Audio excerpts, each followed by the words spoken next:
Hi students, today we will learn a lesson from history. Lesson number 14, lesson name is Time Frame and Sources. Before starting the lesson, I want to ask you, have you done the homework of previous lesson? Already we have completed 2 lessons. I hope everybody has completed the exercises. In this lesson, we will learn the main topics: time frame, influence of geography, historical development during medieval period, sources. The study of past starts from the time man emerged on this earth. The history of man can be divided into 3 broad periods: ancient, medieval and modern period. Each of these period covers several centuries. In this lesson, we will learn about the medieval period. The term medieval means middle. So it lies between ancient and modern periods. In India, during this period stretched from 8th century to 18th century. This medieval period further divided into 2 periods. That are early medieval period and the late medieval period. The early medieval period stretched from 8th century to 13th century. So in this period, the great rulers like the Palas, Pratiharas, Rashtrakutas, Cholas and Rajputs were the most powerful kingdoms. Then late medieval period stretched from 13th century to 18th century. So in this time, more invasions from Central Asia by the Muslims, the Turks, the Afghans and the Mughals were there. Okay. So now we will learn about the influence of geography. The physical features of a country like its mountains, rivers, forests, etc. influence its history. The history of any country cannot be understood without knowing its geography.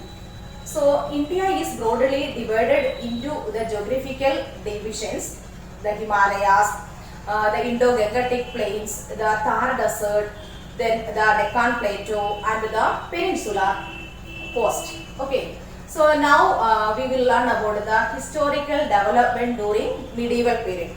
So there was a great contact between the people of India and other parts of the world due to trade links.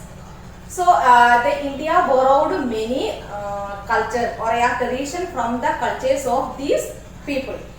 Then the invasion by Muslims led to the growth of a mixed culture in India.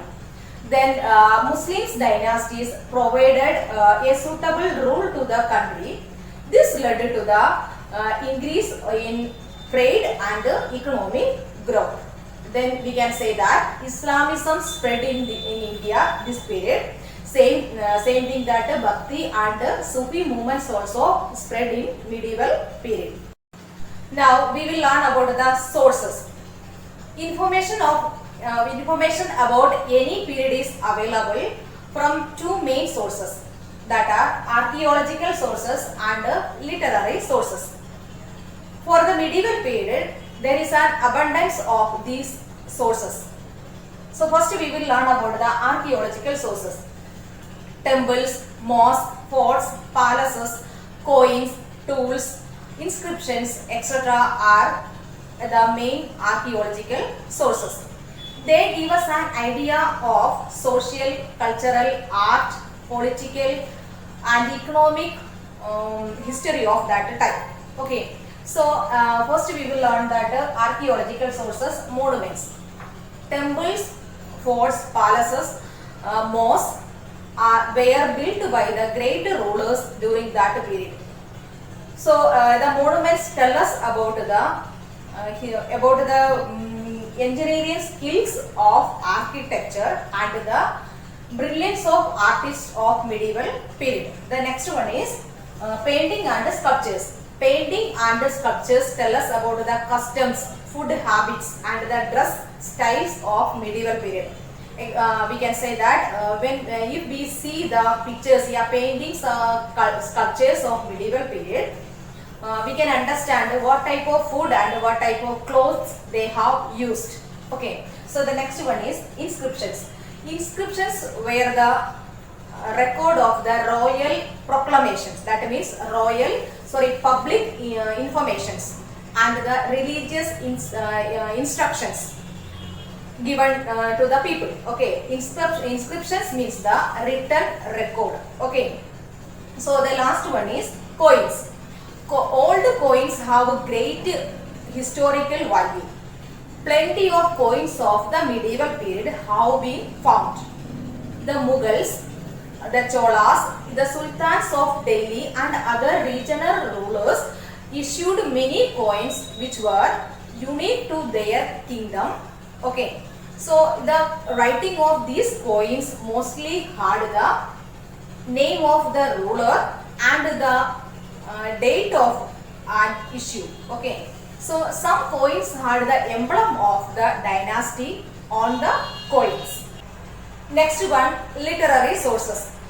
Writings of people during the medieval period found in abundance.